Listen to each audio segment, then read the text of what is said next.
Hari ini kita akan bincang tentang algebra, penambahan dan pendaraban algebra. Okey, kita akan tengok penambahan dan pendaraban. Penambahan, pendaraban. Y campur Y iaitu sama dengan kita ada satu Y dan kita ada satu lagi Y, bermaksud kita ada dua Y.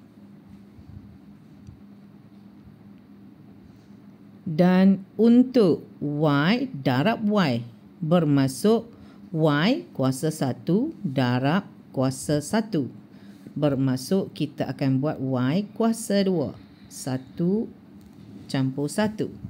5Y campur Y, bermaksud 5Y campur 1Y. Sama dengan 6Y. Okey, seterusnya 5Y darab Y, bermaksud 5Y darab satu lagi Y, kita akan dapat 5Y kuasa 2.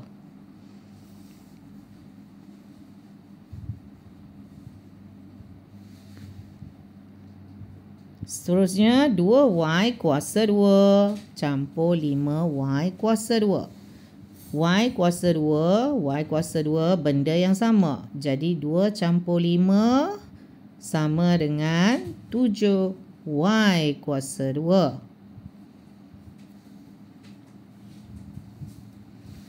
Seterusnya 2Y kuasa 2 darab 5Y kuasa 2. 2 darab 5 sama dengan 10. Y kuasa 2 darab Y kuasa 2 bermaksud kuasa 2 campur dengan kuasa 2, kita akan dapat Y kuasa 4. Darab operasinya kita boleh campur dekat indeks 4. Untuk seterusnya, negatif 9 Y kuasa 2 campur 3Y kuasa 2. Sama dengan negatif 6 Y kuasa 2. Okey, seterusnya negatif Y kuasa 2 darab 3 Y kuasa 4.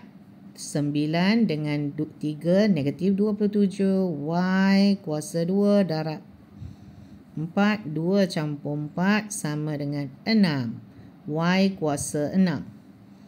Seterusnya Y kuasa 6 tambah dengan X kuasa 3. Kita kekal, kita tulis benda yang sama.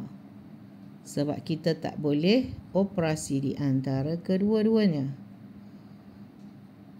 So, X kuasa 3 campur Y kuasa 6. Sama, benda yang sama. Tetapi untuk Y kuasa 6 darab X kuasa 3, kita akan dapat X kuasa 3 dan Y kuasa 6. Kita tak boleh operasi darab di antara huruf X dan Y. X kuasa 3, Y kuasa 6. Seterusnya, anda cuba jawab soalan ini. Berapa ya? Yang ini berapa ya? Selamat mencuba. Bye.